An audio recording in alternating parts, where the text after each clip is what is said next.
আজকে আমরা শিখব কিভাবে ক্যাপকাট অ্যাপ ব্যবহার করে আপনার ভিডিও থেকে নয়েজ বা ব্যাকগ্রাউন্ডের বিরক্তিকর শব্দ খুব সহজেই দূর করা যায়।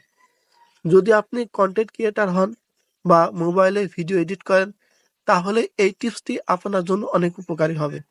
চলুন শুরু করি। ভিডিও বা অডিও থেকে নয়েজ রিমুভ করার জন্য সর্বপ্রথম আপনাকে ক্যাপকাট অ্যাপটি ওপেন করতে হবে। এরপর নিউ প্রজেক্টে ক্লিক করতে হবে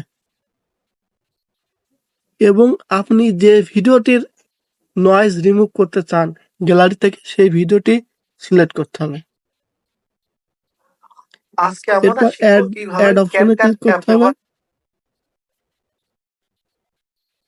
অ্যাড অপশনে ক্লিক করার পর ভিডিওটি টাইমলাইনে আনতে হবে।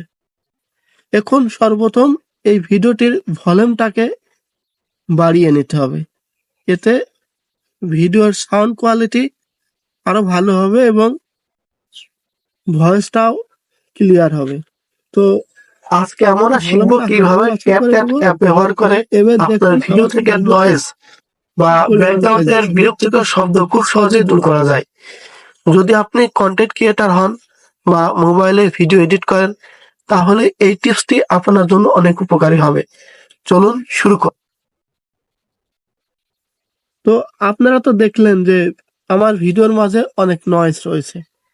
তো এই নয়েজকে রিমুভ করতে হলে আমাদেরকে সর্বপ্রথম নিচের এই মেনুগুলো ক্রস করে একদম শেষের দিকে যেতে হবে। তো শেষের দিকে যাওয়ার পরে দেখবেন রিডাক্স নয়েজ। তো এই রিডাক্স নয়েজে ক্লিক করতে হবে। রিডাক্স নয়েজে ক্লিক করার পর এই টেকমার্কটি দিয়ে দেবেন। আজকে আমরা শিখব কিভাবে ক্যাপকাট অ্যাপ ব্যবহার করে এখান থেকে আপনার ভিডিও থেকে নয়েজ বা ব্যাকগ্রাউন্ডের বিরক্তিকর শব্দ খুব সহজেই দূর করতে। তো এরপর আমাদেরকে যেতে হবে, এদিকে স্ক্রল করবেন। স্ক্রল করার পরে এই যে মাইক্রোফোনের মতো একটা এনহ্যান্স ভয়েসে ক্লিক করবেন। এরপর এটা ওকে করবেন।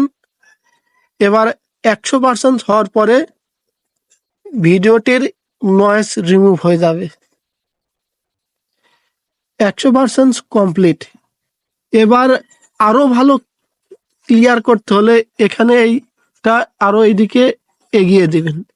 এগিয়ে দিলে আবার পুনরায় 100% হওয়ার পরে আরো ভালোভাবে নয়েজ ক্লিয়ার হবে। সম্পূর্ণভাবে ভিডিও থেকে নয়েজ রিমুভ হয়ে গেছে। এবার ভিডিওটি এখানে টিক চিহ্ন মারবেন আর ভিডিওটি সেভ করার জন্য এক্সপোর্ট অপশনে ক্লিক করবেন। এক্সপোর্ট অপশনে ক্লিক করলে ভিডিওটি আপনার গ্যালারিতে সেভ হয়ে যাবে।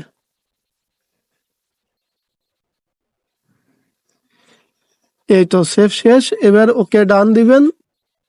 এবার আপনার ভিডিও থেকে নয়েজ শেষ।